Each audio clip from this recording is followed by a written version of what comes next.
Sveiciens visām māmiņām māmiņdienā.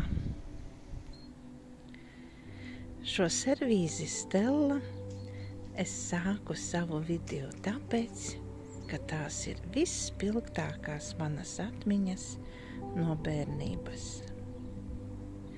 Atceros, kā vecāku mājās šī servīze stāvēja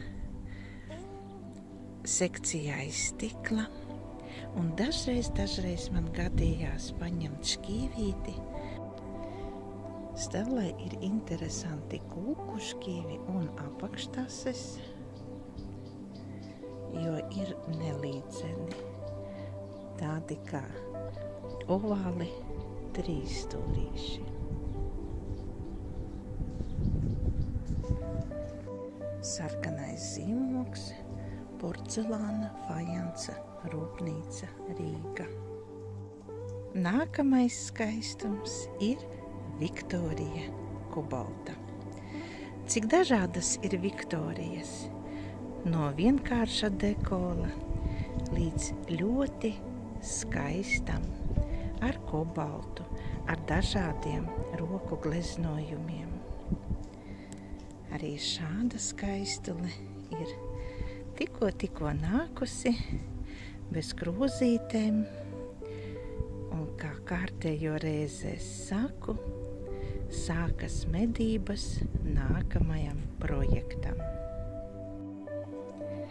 Tad, kad ārā līst lietus, mēs slēpjamies siltā omulīgā mājā. Un šoreiz ienāca istabā ceriņi. Ceriņu laiks. Jūs redzat, šī ir sensācija. Moskovskaja krasāvica. Un vēl dažādas šķirnes. Un atklāšu jums šodien vienu noslēpumu. Šie ceriņi, kā tikko ielikti vāzē, stāv jau 3. dienu.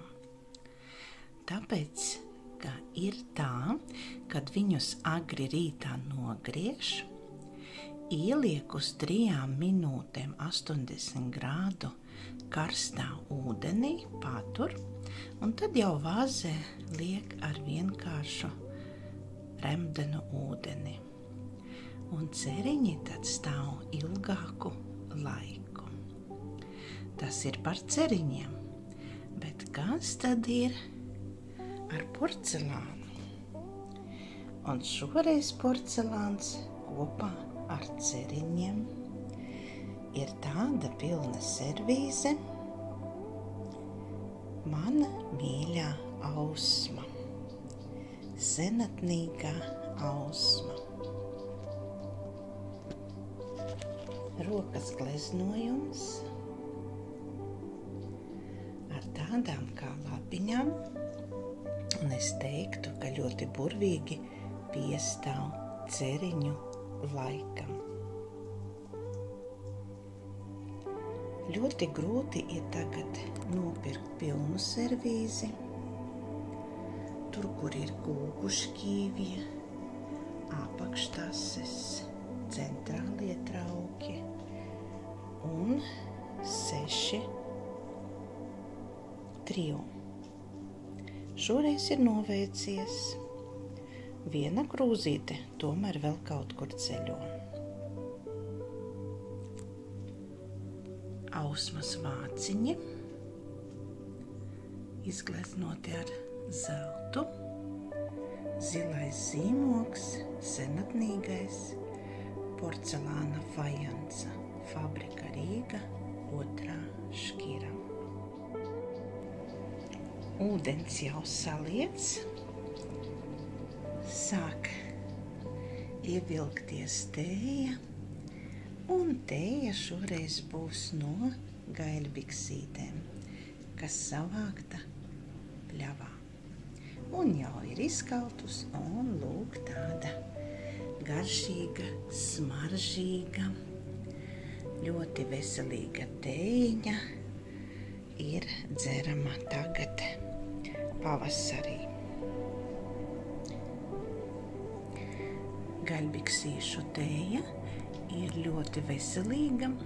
Palasiet internetā vai grāmatā un redzēsiet, cik viņai ir daudz dažādu īpašību, kas noder cilvēka veselībai. Bet tagad visiem atā ir pienākusi pauzīte tējas baudīšanai.